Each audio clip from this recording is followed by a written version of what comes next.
First question. If a unit vector A makes an angle pi by 3 with I, pi by 4 with J, and an acute angle theta with K, then find theta and the components of it. What is given? The three angles pi by 3, pi by 4 and the theta. तो मैं alpha is equals to pi by 3 लियो, beta is equals to pi by 4 लियो और gamma is equals to theta लियो. ये theta हम लोगों को फाइंड करना है. और क्या बोल रहे हैं यहाँ पे? A is a if A is a unit vector. A क्या है? यूनिट वेक्टर है, मतलब उसकी वैल्यू 1 आती. और ये जो अल्फा बीटा गामा है वो ए के कंपोनेंट्स हैं. तो अल्फा बीटा गामा फाइंड करने के लिए तीनों को कॉस लगाना. और यूनिट वेक्टर मतलब कैसा बनता वो? ए इंटू ए रहा तो वो यूनिट वेक्टर बनता, मतलब ए इंटू ए स्क्वायर रहता. तो उस हिसाब से हम ये तीनों एंगल्स को स्क्वायर्स लगाना. Cos square alpha plus cos square beta plus cos square gamma is equals to 1.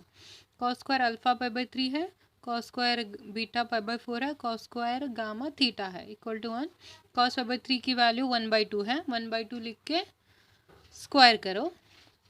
Cos pi by 4 की वैल्यू 1/√2 है, ये भी स्क्वायर है, और ये cos square theta as it is.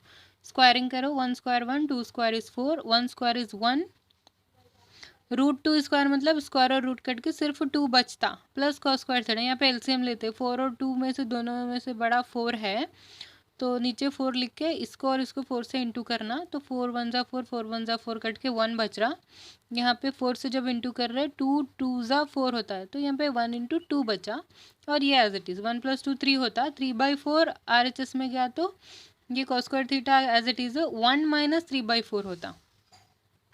फिर इसका एलसीएम लेते. 1 4 ज़ा 4 -1 3 ज़ा 3 डिवाइडेड बाई 4. 4 - 3 1 divided by 4. यहाँ पे कॉस स्क्वायर थीटा है, सिर्फ कॉस थीटा फाइंड करने के लिए बोथ साइड रूट लगाए, तो cos theta is equals to 1/4 का स्क्वायर रूट 2 है.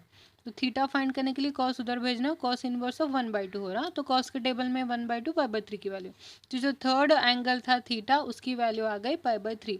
लास्ट में क्या बोल रहा है आपको? Components of vector A find करना है. तो cos पाई/3 की वैल्यू 1/2, cos पाई/4 की वैल्यू 1/√2 थी.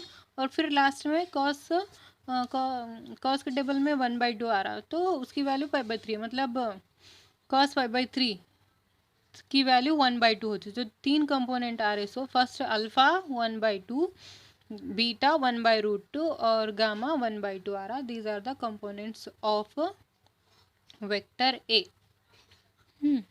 नेक्स्ट क्वेश्चन है, शो दैट करना है. ये show that a - b cross a + b is equals to 2 into a cross b. यहाँ LHS करो, RHS आ जाता.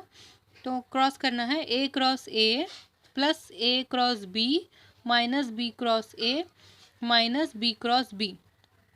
तो वेक्टर प्रोडक्ट में क्या है? जो सेम वैल्यू का क्रॉस करते हैं हम, जीरो आता. y cross i 0, j cross j 0 और k क्रॉस k 0. तो उसी तरह a क्रॉस a 0 आता, b क्रॉस b भी 0 आता, प्लस ए क्रॉस भी एज इट इज़ रखूँ. ये बी क्रॉस ए है.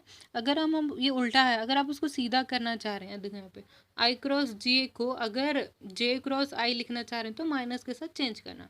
तो इस बी क्रॉस ए को चेंज करना है तो माइनस ए क्रॉस बी लिखना. ये दोनों तो जीरो हो गए. ये ए क्रॉस बी है, minus minus plus A cross B. A cross B plus A cross B is equals to 2 times of A cross B. ये हुआ उसका RHS. नेक्स्ट क्वेश्चन है, find lambda and mu if 2i + 6j + 27k cross i + lambda j + mu k is equals to 0. ये lambda और mu की value आप find करना है. क्रॉस है मतलब डिटरमिनेंट में डालना. i j के लिखे. फर्स्ट वैल्यूज 2 6 और 27 सेकेंड रो में, 1 लैम्बडा म्यू थर्ड रो में इक्वल टू 0 डालना. उसको एक्सपैंड करते हैं. First row first column as it is. तो क्रॉस मल्टीप्लाई करो ये रिमेनिंग एलिमेंट्स को. 6 mu minus lambda into 27 lambda होता. नेक्स्ट माइनस जे लेते. ये रो ये कॉलम डिलीट हो गया, तो 2 म्यू माइनस 127 से 27 होता, प्लस लास्ट वैल्यू के. ये रो ये कॉलम डिलीट होना. 2 into lambda minus 1 6 6 equal to जो जीरो लिए हम, ये गिवन है. तो इस जीरो को आप जीरो वेक्टर लिख सकते हैं ऐसा, 0i + 0j + 0k. क्यों? मतलब अब आई वाले कॉम्पोनेंट्स को कंपेयर करना. आई वाले कंपेयर कर रहे बोथ साइड, तो इधर 6 mu minus 27 lambda equal to 0 आता. जे वाले कंपेयर करें तो -2 म्यू माइनस 27 इक्वल टू ये 0, के वाले कंपेयर करें तो 2 लैम्बडा माइनस 6 इक्वल टू 0। यहाँ पे 2 लैम्बडा माइनस 6 इक्वल टू 0 है, 6 RHS में गया तो प्लस होता, 2 मल्टीप्लीकेशन से डिवाइड में आया, 2 3 सा 6 लैम्बडा इज इक्वल टू 3 हुआ। यहाँ पे माइनस अंदर अप्लाई करो, -2 mu minus minus plus 27 equal to 0, 27 RHS में जाके माइनस होता, और ये -2 जो मल्टीप्लीकेशन में डिवाइड में आता, माइनस माइनस कटता, लेकिन 2 इवन है 27 ऑड है तो नहीं कटता, तो म्यू इज इक्वल टू 27/2 आ गया। एक इक्वेशन से लैम्बडा आ गया, दूसरी इक्वेशन से म्यू आ गया, तो तीसरी इक्वेशन आपको सॉल्व करने की जरूरत नहीं है क्योंकि क्वेश्चन में सिर्फ लैम्बडा और म्यू पूछा था। नेक्स्ट क्वेश्चन ये है, let A B C be given vectors then show that a cross B plus C is equals to a cross B plus A cross c. ये तीनों ये गिवन वेक्टर है। A is equals to A1I plus A2J plus A3K, b is equals to B1I B2J B3K, और सी is equals to C1I C2J C3K। तो करना क्या है हम लोगों को, a cross B plus C is equals to a cross B plus A cross c करना है। LHS लिखो, a cross B plus c, तो यहाँ पे पहले ब्रैकेट वाला वर्क करना, बी प्लस सी करना है, मतलब बी वेक्टर और सी वेक्टर को ऐड करना है। यहाँ पे मैं करी हूँ, तो इन दोनों को ऐड कर रहे, आई वाले ऐड करना, B1 प्लस C1 इंटू आई, B2 प्लस C2 इंटू जे, B3 प्लस C3 इंटू के, ये बी प्लस सी हो गया। तो यहाँ पे ए क्रॉस बी प्लस सी मतलब फर्स्ट लाइन में आई जे के रखो, क्रॉस करना है तो डिटरमिनेंट में डालते हैं, सेकेंड लाइन में ए वेक्टर डालना है, A1 A2 A3, और थर्ड लाइन में बी प्लस सी मतलब ये डालना, B1 plus C1 B2 plus C2 B3 plus C3। ये डिटर्मिनेंट का एक प्रॉपर्टी है third, if any row or any column of a determinant having the sum of two numbers then it can be converted into the two determinants। तो first second row तो as it is रखना, third row में दो दो numbers हैं तो first value रखना B1 B2 B3 plus second determinant लेना, first row second row as it is, third में जो हम C1 C2 C3 छोड़े थे यहाँ पे लिख देना। ये देखिए फर्स्ट तो आई जे के रखना है, सेकंड में ए वाले नंबर्स हैं, थर्ड में बी वाले नंबर्स हैं, मतलब ये डिटर्मिनेंट ए क्रॉस बी का है, और इसी तरह यहाँ पे ए वाले नंबर है या सी वाले नंबर है, मतलब ये ए क्रॉस सी का डिटर्मिनेंट है। तो ये हो गया RHS a cross B plus A cross c. तो a cross B plus c करे तो आंसर आपको आ रहा a cross B plus A cross c. Next question है, if either a is equals to 0 और B is equals to 0 then a cross B is equals to 0 is the converse is true. A या b में से कोई एक भी 0 रहा तो ए क्रॉस बी ऑब्वियसली 0 होता है, लेकिन क्या इसका कन्वर्स भी ट्रू होता है क्या पूछ रहा है यहाँ पे। तो गिवन क्या है, if A is equals to 0 और B is equals to 0 then obviously A cross B 0 होता, then obviously A cross B is equals to 0 होता। कन्वर्स में देखना है हम लोगों को, कन्वर्सली क्या है, उल्टा जाना है। कन्वर्सली में आपको मतलब अगर if A cross B is equals to 0 है तो बी इज इक्वल्स टू 0 और ए इज इक्वल्स टू 0 होता, ट्रू होता क्या आपको चेक करना है। तो यहाँ पे हम if A cross B is equals to 0 then A is equals to 0 और B is equals to 0 may और मे नॉट बी ट्रू होता, मे नॉट बी ट्रू। कैसा ट्रू नहीं होता, ये आपको यहाँ पे ना एग्जाम्पल लेके दिखाना है आपको। दो फॉर एग्जाम्पल मैं यहाँ पे दो अगर मैं a is equals to i vector ले रहे हैं और B is equals to a is equals to i vector ले रहा हूँ और बी इज इक्वल्स टू भी आई वेक्टर ले रहा हूँ, तो यहाँ पे आपको क्या पता चल रहा है, इससे A B not equal to 0 है और बी भी नॉट इक्वल टू 0 है। लेकिन अगर हम इन दोनों को क्रॉस करेंगे, a cross B is equals to i cross i, दोनों नंबर्स अगर सेम रहे क्रॉस प्रोडक्ट में तो आंसर 0 होता। तो इससे क्या मालूम हो रहा, a cross B is equals to 0 तो आ रहा, लेकिन वेक्टर ए और vector b not equal to 0 हो रहे हैं यहाँ पे। तो इसका क्या मतलब है, कन्वर्सली ट्रू नहीं हो रहा answer, A cross B is equals to 0 तो है, लेकिन उसके लिए ज़रूरी नहीं है कि ए और बी दोनों 0 रहना, हम दूसरे वैल्यूज़ भी ले सकते हैं। तो therefore converse need not be true.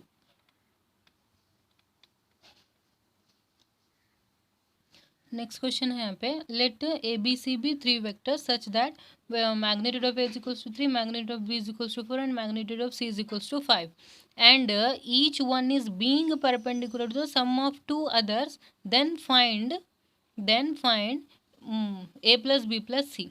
तो यहाँ पे क्या गिवन क्या है, मैग्नीट्यूड ऑफ ए 3 है, मैग्नीट्यूड ऑफ बी 4 है और मैग्नीट्यूड ऑफ सी 5 है। उसके बाद क्या बोल रहा है, each one is being perpendicular to sum of two others. मतलब एक नंबर रिमेनिंग टू नंबर्स के सम के परपेंडिकुलर है, मतलब परपेंडिकुलर मतलब आंसर जीरो आना। तो ए dot B plus C is equals to zero है, या फिर बी उसके नेक्स्ट रिमेनिंग दो नंबर्स के सम के परपेंडिकुलर, तो B plus B dot C plus A is equals to zero लिखना। उसी तरह C is perpendicular to the sum of two remaining numbers, मतलब C is perpendicular to A plus B is equals to 0। तो करना क्या है, A plus B plus C की value find करना। उसके लिए क्या करेंगे हम, A plus B plus C whole square का फॉर्मूला लेंगे। इसको आप ऐसा लिख सकते हैं, A plus B plus C into A plus B plus C, मतलब एक्स स्क्वायर अगर है तो x इंटू एक्स लिख सकते, उस तरह से A plus B plus C into A plus B plus C। यहाँ पर मैं मल्टीप्लाई कर रही हूँ, A इंटू ए लिख देना, उसके बाद A इंटू बी प्लस सी लिखना, क्योंकि ये जो गिवन टर्म्स है वो हम लोग को यहाँ पे यूज़ करना है। तो सेम नंबर्स है तो एक तरफ रख देना, डिफरेंट दो नंबर डिफरेंट है इससे तो A इंटू बी प्लस सी इस तरह ब्रैकेट में डाल कर रख देना। नेक्स्ट अब B से मल्टीप्लाई कर रहे हैं, सेम नंबर को मल्टीप्लाई करना, B इंटू बी लिख देना, उसके बाद B से A प्लस सी को मल्टीप्लाई करना। सिमिलरली C इंटू सी लिख देना और remaining C into a plus B लिख देना। तो a इंटू ए मतलब ए स्क्वायर होता, और ये जो a डॉट बी प्लस सी है उसकी वैल्यू जीरो है, यहाँ डाल देना। b इंटू बी स्क्वायर होता है, b dot A plus C is also zero, c into C square and c dot A plus B also zero. तो मैग्नीट्यूड ऑफ ए की वैल्यू 3 है तो 3 का स्क्वायर डालो, जीरो जीरो स्किप हो जाता है। मैग्नीट्यूड ऑफ बी 4 है, 4 स्क्वायर, मैग्नीट्यूड ऑफ सी 5 है, 5 square, 3 square is 9, 4 square 16, 5 square 25, 16 plus 9 25 होता, 25 प्लस 25 करेंगे तो 50 होता। तो a plus B plus C whole square की वैल्यू 50 आ रही है, लेकिन आपको सिर्फ a plus B plus C होना तो रूट लगाना बोथ साइड, ये a plus B plus C होता है और 50 का रूट आप इस तरह से निकाल सकते, 25 इंटू टू, 25 से 5 बाहर आता और रूट टू अंदर रहता। तो a प्लस बी प्लस सी की वैल्यू आ गई आपको 5√2। नेक्स्ट क्वेश्चन है, 3 vectors A B C satisfy the condition a plus B plus C is equal to 0। मतलब आपको ये यूज़ कर लेना है, vector A plus vector B plus vector C is equal to 0, और इवेलुएट क्या करना है, म्यू एक म्यू बोल के आप एक वैल्यू लेना, और उसको सॉल्व करने के लिए म्यू किस तरह से लाना है आपको, A dot B plus B dot C plus C dot A करके उसका जो आंसर आता वो म्यू की वैल्यू रहती है। और गिवन क्या दिया, magnitude of A equal to 1, magnitude of B is equal to 4 and magnitude of C is equal to 2। तो सोल्यूशन में फर्स्ट गिवन क्या है, a plus B plus C is equal to 0 है कंडीशन, और दूसरा vector a is equal to 1 दिया, vector b is equal to 4 दिया और vector c is equal to 2 दिया। करना क्या आपको, म्यू की वैल्यू फाइंड करना है, उसके लिए सॉल्व करना पड़ता है a dot B plus B dot C plus C dot A. तो इसके लिए हम क्या लेंगे, इसके हिसाब से a plus B plus C whole square का फॉर्मूला ले लेंगे। तो उसका फॉर्मूला क्या है, a square plus B square plus C square plus 2ab plus 2bc plus 2ca। तो ए बी सी क्योंकि यहाँ पे मैग्नीट्यूड में दिया था तो आप इसको मैग्नीट्यूड्स लगाओ, और ये जो मल्टीप्लिकेशन में है तो वहाँ डॉट लगाओ तीनों में। इस तरह से ए प्लस बी प्लस सी को कंडीशन दिया जीरो, तो हम यहाँ जीरो रख देना, जीरो स्क्वायर जीरो छोटा, मैग्नीट्यूड ऑफ ए 1 है तो 1 स्क्वायर, मैग्नीट्यूड ऑफ बी 4 है तो 4 स्क्वायर, मैग्नीट्यूड ऑफ सी 2 है तो 2 स्क्वायर। इन सब में से 2 को कॉमन निकालो, A dot B plus B dot C plus C dot A हो रहा, ये तो जीरो है, 1 स्क्वायर 1, 4 स्क्वायर 16, 2 स्क्वायर 4 हो रहा, ये 2 कॉमन निकाले। ये क्या दिख रहा है, देखिए यहाँ पे a dot B plus B dot C plus C dot A है, इसको सिंप्लीफाई करने के बाद जो आंसर आता वही म्यू की वैल्यू है, तो इसकी जगह पे मैं ये म्यू रख दे रहा हूँ। इसके बाद इन तीनों वैल्यूज को ऐड कर लेना, 4 प्लस 16 20, 20 प्लस 1 21, ये 2 इस म्यू के साथ है तो मल्टीप्लिकेशन में है, ऐड नहीं कर सकते आप, इसको एज इट इज़ रख देना। तो 21 RHS में गया तो -21 होता है, और ये इंटू वाला 2 डिवाइड में आ गया, तो म्यू की वैल्यू आ रही है आपको -21/2। तो क्या था mu, mu is equals to था a dot B plus B dot C plus C dot A, इसकी वैल्यू आपको आ रही 21/2, -21/2। देन नेक्स्ट क्वेश्चन है, find the value of x for which x into I plus J plus के is a unit vector. क्या बोल रहे हैं यहाँ पे, x इंटू आई प्लस जे प्लस के एक यूनिट वेक्टर है। यूनिट वेक्टर मतलब ऐसा डालते हैं हम, unit vector is equals to मतलब इसमें magnitude of A is equals to 1 होता, तो ये इसको वेक्टर ए समझ के हम इसको मैग्नीट्यूड में रखना, क्योंकि ये यूनिट वेक्टर है बोल के दिया क्वेश्चन में, तो इज इक्वल्स टू 1 होता। तो इसको अंदर इंटू करो, एक्स आई एक्स जे एक्स के इज इक्वल्स टू 1 होता। यूनिट वेक्टर में क्या करते हैं हम, सपोज ये एक यूनिट वेक्टर है, सम एक वेक्टर है, अगर ये a is equals to 2i plus 2j plus 2i plus 3j plus k, इसका मैग्नीट्यूड फाइंड करना रहा तो रूट में 2 square plus 3 square plus 1 square करते। तो यहाँ क्या करेंगे हम, X square plus X square plus X square is equals to 1 लिखना रूट के अंदर। तो ये एक्स स्क्वायर एक्स प्लस 3 बार है तो 3x स्क्वायर होता है रूट में इक्वल टू 1। 3 तो रूट से बाहर नहीं निकलता, एक्स स्क्वायर का स्क्वायर रूट करके एक्स बाहर आता, रूट 3 अंदर ही रहता, रूट 3 मल्टीप्लीकेशन से इधर डिवाइड में आया तो एक्स की वैल्यू हो गई 1/√2। तो find the value of x बोला था नहीं, एक्स की वैल्यू आ रही है आपको 1/√2। ये 1 मार्क्स में कभी कभी पूछता है, शायद 2017 में पूछा था।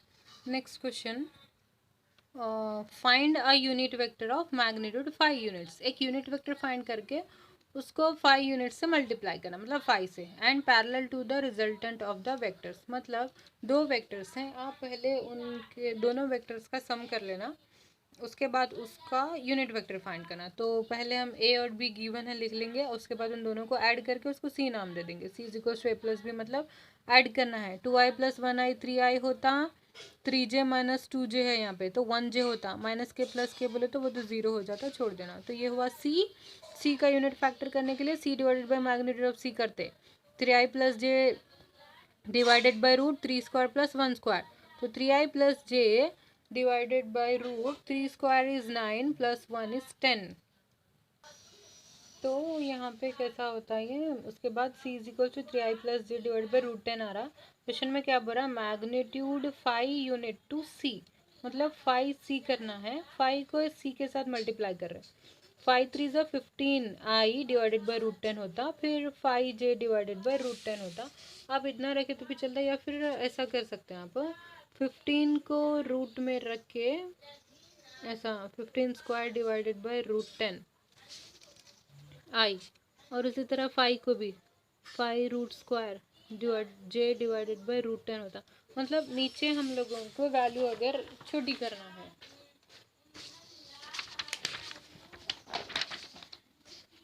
तो क्या करेंगे हम, रूट 15 है, आप उस रूट 15 को रूट 15 5 इंटू 3 लिख सकते हैं, ऊपर स्क्वायर है, नीचे रूट 10 है आई, प्लस रूट 5 को root 5 into root 5 I divided by root 10 लिख सकते हैं। यहाँ क्या होता, रूट 5 इंटू रूट 3, तो रूट सेपरेट करेंगे उसको, root 5 square into root 3 square divided by root 10। यहाँ पे रूट 5 दो बार है और यहाँ आई है, प्लस यहाँ पे देखिए 5 1 ज़ा 5 5 2 ज़ा 10 हो जाता वो, तो root 5i divided by 2j है यहाँ पे। तो इधर क्या हो रहा है, यहाँ पे दो रूट 5 है, एक रूट 5 इसमें से निकाल के नीचे 5 2 ज़ा 10 लिखना। तो यहाँ पे दो रूट 5 थे, एक रूट 5 बच रहा, उधर एक रूट 5 बच रहा, और यहाँ पे स्क्वायर रूट जाके सिर्फ 3 बचता बाहर आके, साथ में आई है डिवाइडेड बाई 2 है, plus root 5j divided by 2। इस तरह से लिख सकते हैं। अगर आपको ये समझ में नहीं आ रहा तो आप यहीं तक आंसर को कंप्लीट कर सकते हैं। नेक्स्ट क्वेश्चन देखिए यहाँ पे, question number 7, if a is equals to i plus J plus k, b is equals to 2i minus j plus 3 k, c is equals to i minus 2j plus k, find a unit vector parallel to the vector 2a minus b plus 3c। यहाँ पे क्या करना है, 2 को vector A से into कर लेना है, माइनस बी वेक्टर रखना, प्लस 3 इंटू वैक्टर सी रख के इसको इक्वेशन को सिंप्लीफाई करना। सिंप्लीफाई होने के बाद आपको एक वेक्टर आता सिंगल, वो जो नया वेक्टर आ रहा आप उसको कोई भी नाम दियो, यू वी कुछ भी, और जो नया वेक्टर आ रहा वी, उसका यूनिट वेक्टर फाइंड करना है। मतलब आप वी नाम दे रहे तो वी का यूनिट वेक्टर फाइंड करने के लिए V divided by magnitude of V करना है। तो क्वेश्चन नंबर 7 आप लोग ट्राई करो।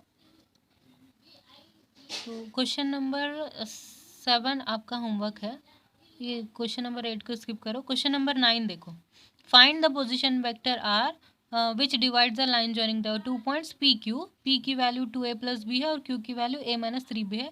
एक्सटर्नली इन द रेशियो 1:2 करना है। सेक्शन फॉर्मूले से आप थोड़े क्वेश्चंस करे सो हैं, तो वो क्वेश्चन से ही आपको करना है। आर क्या है, mid point of P Q है, पी की value 2a plus B and Q की वैल्यू a माइनस 3b है, रेशियो क्या है 1:2 है। तो 1:2 है, तो जो सेक्शन फॉर्मूला है ना, सेक्शन फॉर्मूले से आप ये क्वेश्चन करेंगे। क्वेश्चन नंबर 9 भी आपका होमवर्क है। Find the position vector of point R which divide the line joining two points P and Q whose position vectors are 2a plus b and a minus 3b externally in the ratio 1:2। इतना करना है आपको यहाँ तक, question number 9। और question number 10 देखिए, ये भी आपको होमवर्क लेना है। The two adjacent sides of a parallelogram, vector A दिया, वेक्टर बी दिया, find the unit vector parallel to its diagonal. Parallel to its diagonal मतलब आपको एक डायगोनल, ये इस तरह से, एक सेकेंड, पैरेललोग्राम का फिगर इस तरह से रहता, ए वेक्टर दिया और बी वेक्टर दिया, इसका डायगोनल फाइंड करना है। मतलब ये लाइन अगर आपको फाइंड करनी है, सपोज ये ए बी सी है, आपको मालूम है अगर ए बी फाइंड करना रहा तो ए सी प्लस बी सी करना रहता। मतलब आपको डायगोनल फाइंड करना है, यानी कि vector A plus vector B करना है। तो दो वेक्टर दिया, सो आपको vector A plus B, this is vector A vector B, vector A plus B करना। जो नया वेक्टर आता है उसको सी नाम देके उस सी वेक्टर का यूनिट वेक्टर फाइंड करना है, मतलब c divided by magnitude of c. पहले इन दोनों को ऐड करना है, जो न्यू वेक्टर आ रहा है उसका यूनिट वेक्टर फाइंड करना है। उसके बाद also find its area. Find its area मतलब एरिया ऑफ पैरेललोग्राम करना है। एरिया ऑफ पैरेललोग्राम का फॉर्मूला क्या है, magnitude of A cross B करना है। ए क्रॉस बी मतलब डिटरमिनेंट में आई जे के डाल के इधर ए के वैल्यू बी की वैल्यू एक्सपैंड करने के बाद जो एक वेक्टर आता उसका मैग्नीट्यूड रूट में डाल के फाइंड कर दे, उतना अगर आप करेंगे तो वो एरिया ऑफ पैरेललोग्राम हो जाता। तो ये क्वेश्चन नंबर 10 भी आपका होमवर्क हो गया। क्वेश्चन नंबर 11 क्या है, show that the direction cosines of vector equally inclined. Equally inclined मतलब डायरेक्शन कोसाइंस तीनों इक्वल है to the axis of O X O Y O Z R. उसके आंसर्स भी दिया आपको 1/√3 1/√3 1/√3 आना। तो इस तरह में करना कि आपको डायरेक्शन कोसाइंस तीनों इक्वल है, इसका क्या मतलब है, कॉस अल्फा कॉस बीटा और कॉस गामा तीनों भी इक्वल हैं। इसका मतलब आपको क्या करना है, यहाँ पे इन तीनों को ऐड करना है, cos square alpha plus cos square beta plus cos square gamma is equals to 1। ये तीनों भी इक्वल हैं, इसका मतलब हम बीटा की जगह पे भी अल्फा लिख सकते हैं और गामा की जगह पे भी अल्फा लिख सकते हैं। तो ये क्या हो रहा है, 3 cos square alpha equal to 1, then cos square alpha is equals to 1/3, root apply करो, cos alpha is equals to 1/√3 आ रहा। तीनों सेम है, इसका मतलब cos beta is also 1/√3 and cos gamma is also 1/√3। तो तीनों के आंसर सेम आना था, आंसर सेम आ गए, 1/√3 1/√3 एंड 1/√3। इसका क्वेश्चन आप मैं अभी थोड़ी देर पहले बताई वीडियो में, वो देख के लिख लियो। तो क्वेश्चन नंबर 11 करें, 12 को आप स्किप करो, इंपॉर्टेंट नहीं है। 13 देखो, the scalar product of i plus J plus k with a unit vector along the sum of these two vectors. ये जो स्केलर प्रोडक्ट है वो उसकी वैल्यू यूनिट वेक्टर आ रही है along with sum of this two, इन दोनों को ऐड करके उसके साथ आप इस वेक्टर को लेंगे तो उसकी वैल्यू आपको यूनिट वेक्टर यानी कि 1 आना। उसके उस तरह से आप मतलब इस कंडीशन को यूज़ करके आप लास्ट में ये जो लैम्बडा आर आने उसकी वैल्यू आपको फाइंड करना है। मैं देखिए आपको करके बता रहा हूँ, यहाँ पे मैं एक बार क्वेश्चन और एक बार लिखी हूँ आपको। द स्केलर प्रोडक्ट मतलब dot product I plus J plus के इज यूनिट वेक्टर है, उसके लिए आपको इन दोनों का सम करना है। Sum of this two vector is equal to 1 बोल के दिया, तो सम करना है आपको किसका, इसको अब हम वेक्टर ए समझ लेंगे, इसको वेक्टर बी समझ लेंगे, इसको वेक्टर सी समझ लेंगे। तो इन दोनों का सम करना है, मतलब किसका, बी प्लस सी करना है। बी प्लस सी बोले तो 2i प्लस लैम्बडा आई, तो ऐड तो नहीं होता, तो 2 प्लस लैम्बडा लिख के आई डालना। 4j प्लस 2j मतलब 6j होता, -5k प्लस 3k मतलब -2k होता। तो इसका unit vector is equal to 1 मतलब इसका आपको मैग्नीट्यूड फाइंड करना पड़ता, क्योंकि magnitude of A is equal to 1 रहता। तो इसका मैग्नीट्यूड फाइंड करेंगे हम, तो root 2 plus lambda square plus 6 square plus 2 square, तो इसको a plus b whole square से ओपन करो, तो 2 square is 4 plus lambda square plus 2ab, 2 2 ज़ा 4 lambda, 6 square is 36, 2 square is 4। अच्छा, ये लैम्बडा स्क्वायर है, ये 4 लैम्बडा है, और 36 प्लस 4 मतलब 40, 40 प्लस 4 मीन्स 44। ये हो रहा है magnitude of b plus c. उसके बाद क्वेश्चन क्या दिया, यूनिट वेक्टर दिस, ये scalar product of this given vector, इस ये क्या है, यूनिट वेक्टर है along with sum of this two vector. तो unit vector along with unit vector along with the sum of two vectors। तो इसका मतलब इसका जो b प्लस सी आया ने आपको, उसका क्या करना है, आपको यूनिट वेक्टर फाइंड करना है। Unit vector b plus c, तो b प्लस सी करे तो ये था, उसका मैग्नीट्यूड ये फाइंड करें। यूनिट वेक्टर किस तरह करते हैं, b प्लस सी का यूनिट वेक्टर बोले तो b plus c divided by magnitude of b plus c. तो b प्लस सी ये है 2 plus lambda into I plus 6j minus 2k divided by जो मैग्नीट्यूड करे थे वो रूट के अंदर आ रहा, lambda square plus 4 lambda plus 44। अब क्या बोल रहा, जो फर्स्ट इक्वेशन है 1 plus i plus J plus k, i plus J plus के is with i plus J plus के इज यूनिट वेक्टर बोल रहा, आई प्लस जे प्लस के is unit vector along the sum of these two vectors. Along बोल तो दोनों को एक साथ लेना, यानी कि आई प्लस जे प्लस के को आप इसके साथ ले लेंगे, इस आंसर के साथ। ये मतलब क्या, बी प्लस सी का यन कैप है ये, मतलब इसका जो अभी यूनिट वेक्टर फाइंड करें हम, उसको आप दोनों को अलॉन्ग यानी कि एक साथ ले लेंगे तो उसका आंसर आता इक्वल टू 1 बोल के। तो ये आई प्लस जे प्लस के तो एज इट इज़ रखो, इसका आंसर क्या आया सो ये वाला, तो ये यहाँ पे रख देना हम 2 plus lambda i 6j minus 2k divided by root lambda square plus 4 lambda plus 44 equal to 1। अब इसको सिंप्लीफाई करना है,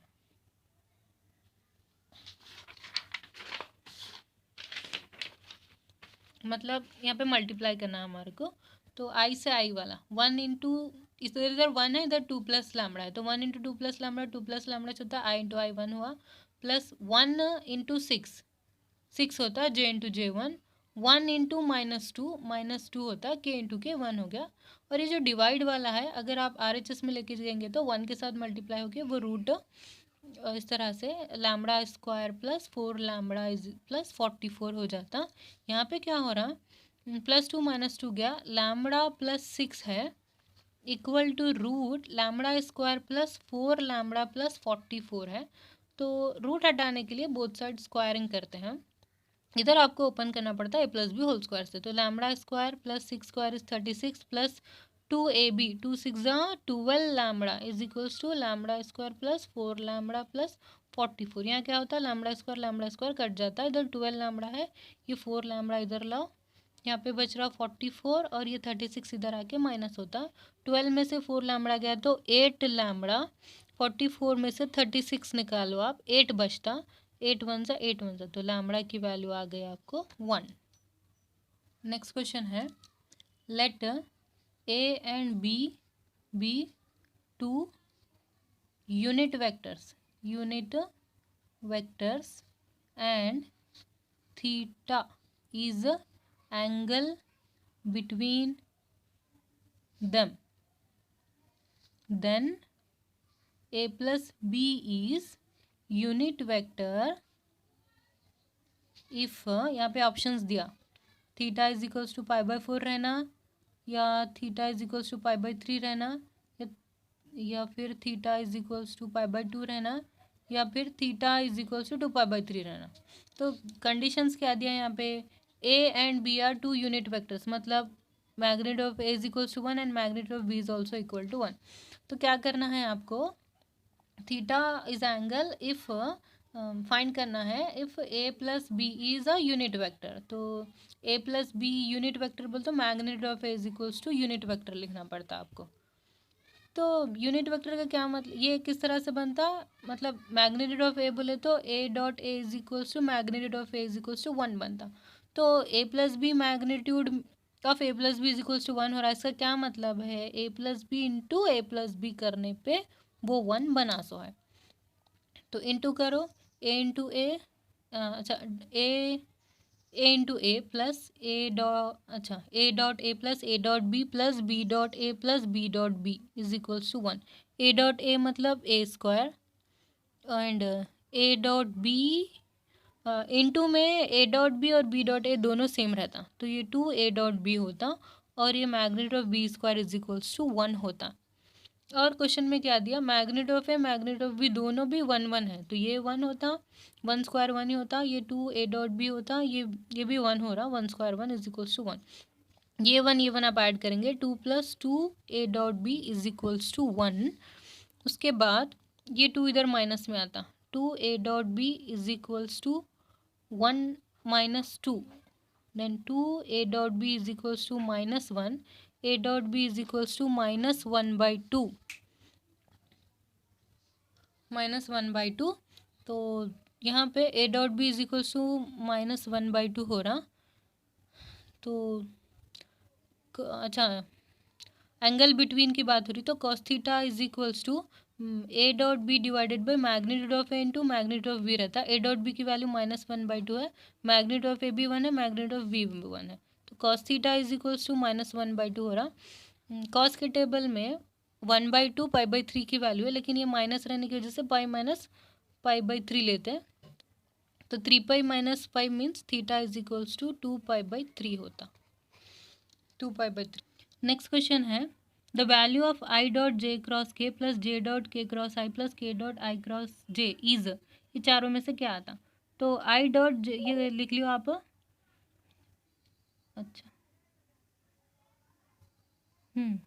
आई एज इट इज रखना, जे क्रॉस के बोलते उसके आगे का नंबर आई आता, इधर साइड है, फिर प्लस ये जे एज इट इज है, के क्रॉस आई बोलते उसके आगे का नंबर आई के बाद जे आता, फिर प्लस के है, आई क्रॉस आई बोले तो आई क्रॉस जे है ये, तो आई क्रॉस जे का नेक्स्ट नंबर के आता, तो ये सेम आ रहे, आई डॉट आई 1 होता, जे डॉट जे भी 1 होता, के डॉट के भी 1 होता, तो 1 प्लस 1 प्लस 1, 1 प्लस 1 मीन्स 3, तो ऑप्शन आपका आया डी।